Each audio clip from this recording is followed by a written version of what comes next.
CP3 has come out to say basically he will not sign for nothing but the max in Houston. So we all thought that the Houston Rockets would eventually take care of CP3. They said, we're just gonna give him the 1-year deal, but we want to keep him. It was within all their intentions. That's what they've been saying the entire season. Fast forward, get to the Western Conference Finals. They had Golden State on the ropes, 3-2. CP3 gets hurt, and that's all she wrote, basically right there. So now CP3 is like, now this is business, man. I did y'all a favor, come in or whatever the case is. The way that you guys did the deal. Now I want to collect. This is the problem. No.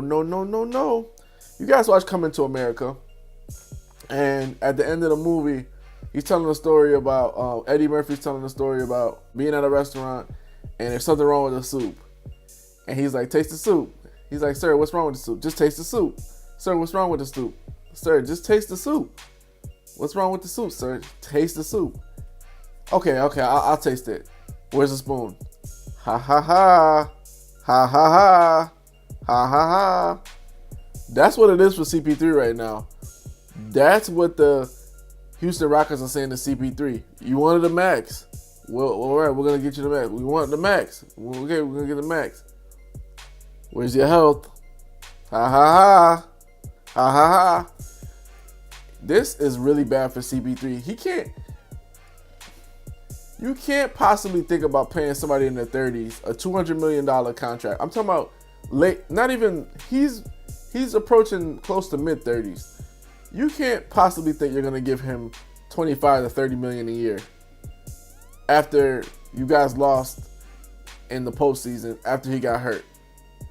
He has been hurt this entire season. He missed preseason games. He missed early season games. He's missed mid-season games.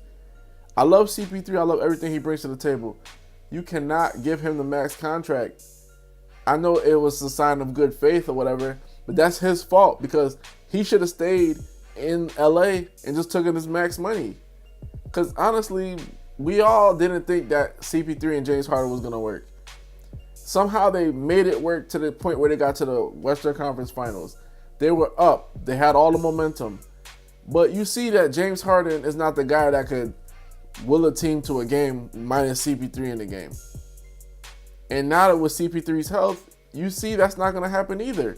So CP3, in my opinion, needs to humble himself and say, you know what, I think I made a mistake. He did gamble on himself, and that's something that you want people to do.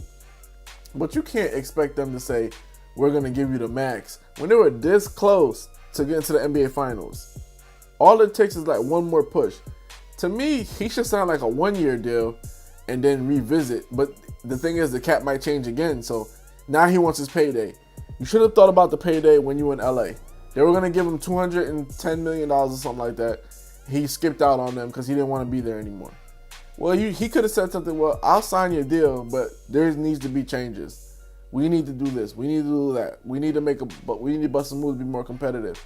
Now you go to Houston, you give them everything that they want and everything that they needed, the validation, the number 1 seed in the West. And now they're telling you that, we're going to negotiate this. And now you're saying, I don't want nothing but the max. How can we give you the max when you hurt your hamstring in the Western Conference Finals? How we don't know next year is not going to be the other hamstring, or it's going to be the knee, or you're going to deteriorate and we're paying you and we're going to end up looking like the New York Knicks back in the late 90s. You guys, in the early 2000s, you guys do know that the Knicks were paying guys like Allen Houston, Latrell Sprewell, well after they retired. So, I mean, from a business standpoint, it doesn't make sense to me. It doesn't make any sense to me for the Rockets to do that. Unless they just want to show a sign of blind faith. And if they know that CP3 is going to take care of his body, they're going to get the doctors from the Mayo Clinic and the Phoenix Suns to come and take care of his body or whatever the case is, then by all means. But every single playoffs for the last 6 years, every other year he's been out with some kind of injury. So it's really tough. It really puts you in a pickle because you want to take care of Chris. But in terms, is that going to take care of you? And is that going to give you wiggle room to say, go get a LeBron James? And is LeBron James going to want to put up with CP3 getting injured?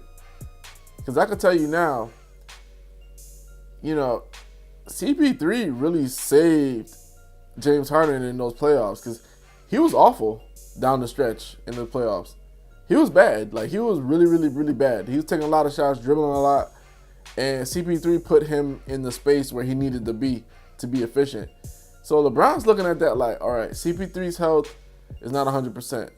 But if CP3 is out maybe 1 or 2 games, Harden, sometimes his head ain't in the game. I could get his head in the game sometimes, but I mean, sometimes I need him to carry me too. So those are things that everybody's watching. And I think the Houston Rockets, they're in a tight spot because they want CP3 back. They want to give him the max, but they got to figure out a way to give him some money on the back end and say, look, sign him for a little bit less now. Sign a 1-year deal. We'll re-up every year.